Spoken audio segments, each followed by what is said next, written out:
The full story of the Wright Flyer 1903. At the cusp of the 20th century, human beings stood on the brink of achieving one of their oldest dreams, the ability to fly. Throughout history, countless myths, legends, and scientific theories revolved around flight, from Icarus' ill-fated journey in Greek mythology to Leonardo da Vinci's early sketches of flying machines. However, it wasn't until the early 1900s that flight became a reality, thanks to two brothers from Dayton, Ohio, Orville and Wilbur Wright. Their invention, the Wright Flyer, achieved what was once thought impossible: the first controlled, sustained, powered flight of a heavier-than-air machine. The Wright brothers' early life and fascination with flight. Orville and Wilbur Wright were born into a family that valued education and curiosity.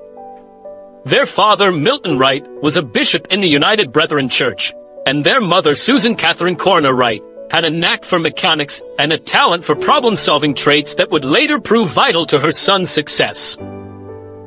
The Wright brothers' fascination with flight began early. When they were children, their father gave them a simple toy helicopter made of cork, bamboo, and paper, powered by a rubber band. The toy, designed by French aviation pioneer Alphonse Pinard, sparked a lifelong curiosity in the mechanics of flight. As they grew, the brothers shared a passion for building and tinkering. They were mechanically inclined, running their own bicycle repair and manufacturing shop in Dayton, which honed their skills in engineering and experimentation. The first steps toward flight. In the late 1890s, the Wright brothers' interest in human flight grew more serious. At that time, several aviation pioneers were experimenting with gliders, but many of their attempts ended in failure, crashes, or, tragically, death.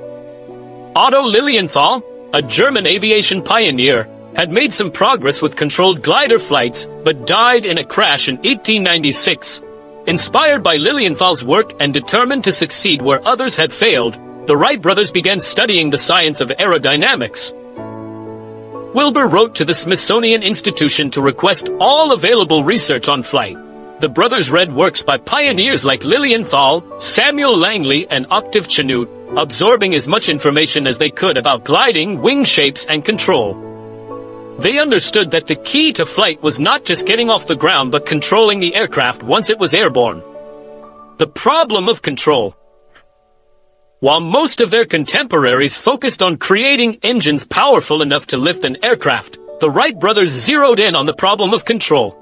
From their studies and observations, they realized that the issue of balance and stability in flight was more complex than it seemed.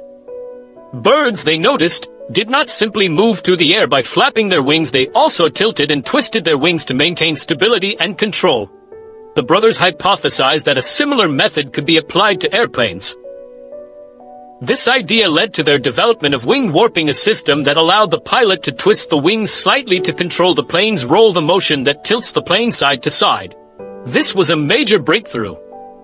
Most other flight experiments at the time relied on rudders or elevators for control, but wing warping offered a more natural and effective solution. The Kitty Hawk experiments. By 1900, the Wright brothers were ready to test their ideas. They needed a location with steady winds, soft ground for crashes, and a remote setting where they could work undisturbed. After studying U.S. Weather Bureau records, they chose Kitty Hawk, a small town on the Outer Banks of North Carolina, which was known for its steady, strong winds and sandy dunes. Their first tests involved kites and gliders, which helped them refine their control system. In 1900, they built a large biplane glider with a wingspan of 17 feet. Which they flew as both an unmanned kite and a piloted glider. While the glider was not perfect, it confirmed their theories about control. The following year, they built a larger glider with a 22-foot wingspan, making hundreds of flights, each one teaching them more about lift, drag, and control. But the results weren't always encouraging. The brothers realized that existing data on lift and airfoil's wing shapes were flawed. They began conducting their own wind tunnel experiments in their Dayton bicycle shop, creating more than 200 wing designs and collecting precise data on how air flowed over surfaces. The engine problem.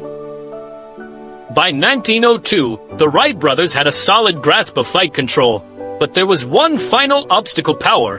To achieve true flight, they needed an engine powerful enough to propel the aircraft and lightweight enough to avoid dragging it down. Finding such an engine proved difficult. At the time, no commercially available engine met their specific requirements. The Wright brothers turned to their mechanic, Charles Taylor, to help them build their own engine.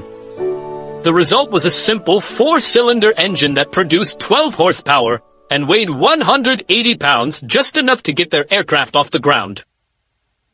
In addition to the engine, the Wrights designed a custom propeller, applying the principles of aerodynamics they had learned through their glider experiments. Unlike boat propellers, which merely push water backward, an aircraft propeller needed to act as a rotating wing, pulling the aircraft through the air.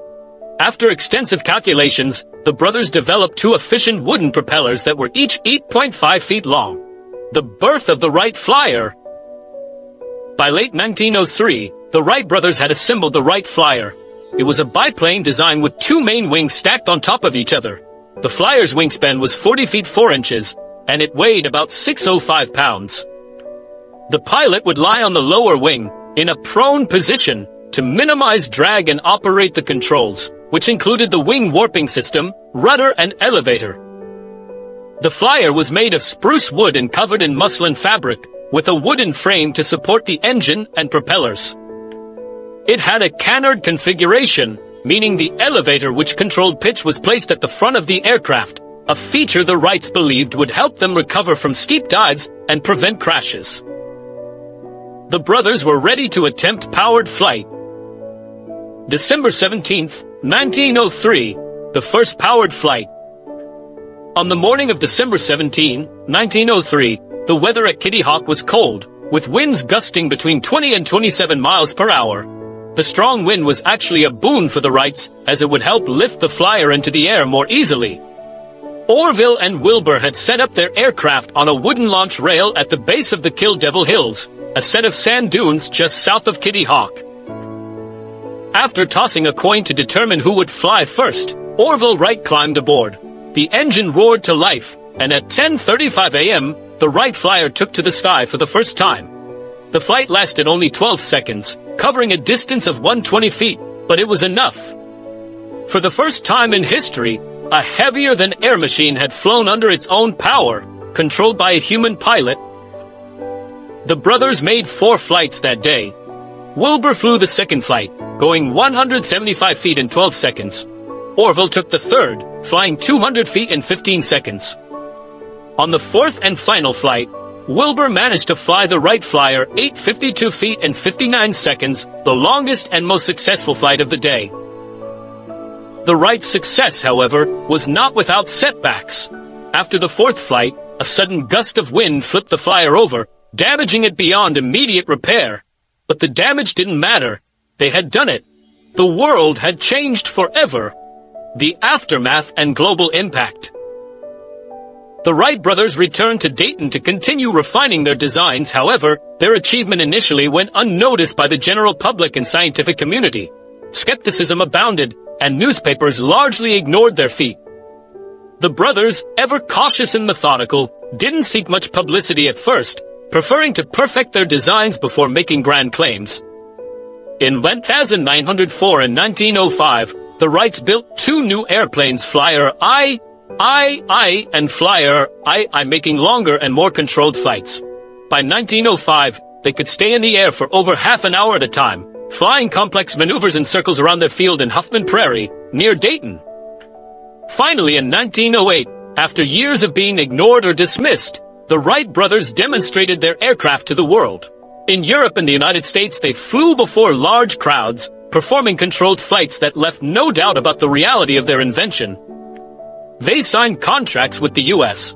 government and several European countries, selling airplanes and training pilots. The Wright brothers became international celebrities, and their place in history was secured. Legacy of the Wright Flyer. The original Wright Flyer never flew again after that December day in 1903. However, it remains one of the most significant artifacts in human history. After years in storage and exhibition, the Flyer now resides in the Smithsonian National Air and Space Museum in Washington, D.C., where it stands as a testament to human ingenuity and perseverance. The legacy of the Wright Flyer is vast and profound. It did not just mark the first powered flight, it heralded the beginning of a new era for humanity. Within a few short decades, airplanes became integral